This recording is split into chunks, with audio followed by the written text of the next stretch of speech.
সবকিছু আবেগ দেওয়া হয় না, বাস্তবতা অনেক কঠিন। তুমি আমাকে কিভাবে বলতেছো? You know how much I love you. কিছু কিছু ভালোবাসা বাস্তবতার কাছে হার মেনে যায়। তুমি ছেলেটাকে বিয়ে কর, তোমাকে রানীর মতো রাখ। থাকতে চাই না আমি রানীর মতো।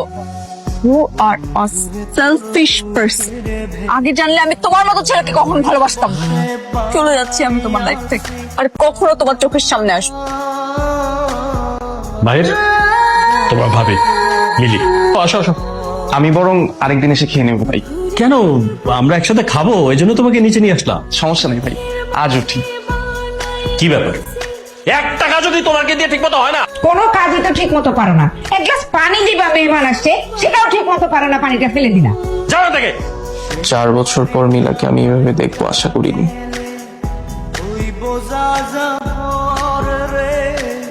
আচ্ছা, মিলা ভালো আছে তো?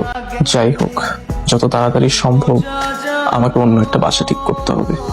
আমি চাই না আমার জন্য ওর সংসারে কোনো ঝামেলা সৃষ্টি হোক।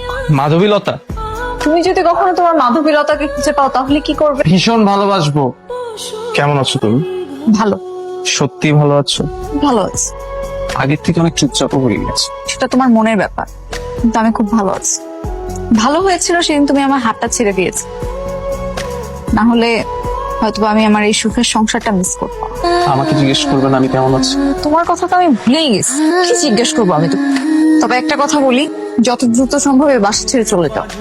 আমি না তোমাকে সবসময় বলি যে আমার সাথে অ্যাটলিস্ট যখন বের হও তখন তোমার এই খ্যাত মার্কা সাজটা কখনো আমার সাথে দিবে না।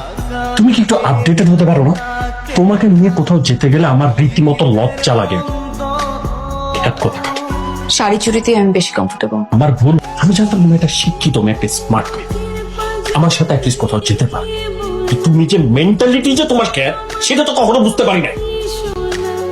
তুমি কি জানো, তোমার চেয়ে তো 1000 গুণ সুন্দরী মেয়ে এখনো আমার পিছনে করে। সবই জানি।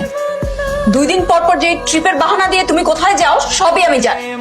ওদের সাথে ঘুরবো না তো কি তোমার মতো জোকারের সাথে ঘুরবো নাকি? জোকারের সাথে কেন ঘুরবা? নোংরা মানুষ কোথাকার। তোমাকে আমার সাথে যেতে হবে না, জাস্ট গো ইনসাইড। আমি ঠিকই ধারণা করেছিলাম মিলা ভালো নেই। আমাকে যেভাবেই হোক সত্যিটা জানতে হবে। সাডেনলি বাসা চেঞ্জ করার সিদ্ধান্ত নিলে প্রবলেম? না ভাই, কোনো প্রবলেম নাই। বেসিক্যালি আমাকে অফিস থেকে নেক্সট মান্থে ধানমন্ডি শিফট করছে, সো আমি ভাবলাম বাসাটা অফিসের আশেপাশেই নেই। ও আচ্ছা। তাহলে তারা আমাদের কিছু বলেন। ভাই আমি তাহলে উঠি আজকে। তুমি এখন এখানে মলম লাগাওনি? হাতটা ছাড়ো। আমি যে প্রশ্নটা করেছি সেটার উত্তর দাও। তোমার প্রশ্নের উত্তর দিতে আমি বাধ্য না। কে তুমি? কি হও আমার? আমি তোমার কিছু নাই হইতে পারি, তুমি আমার অনেক কিছু। তোমার এসব নাটকের ডায়লগ আমার শোনার সময় নেই।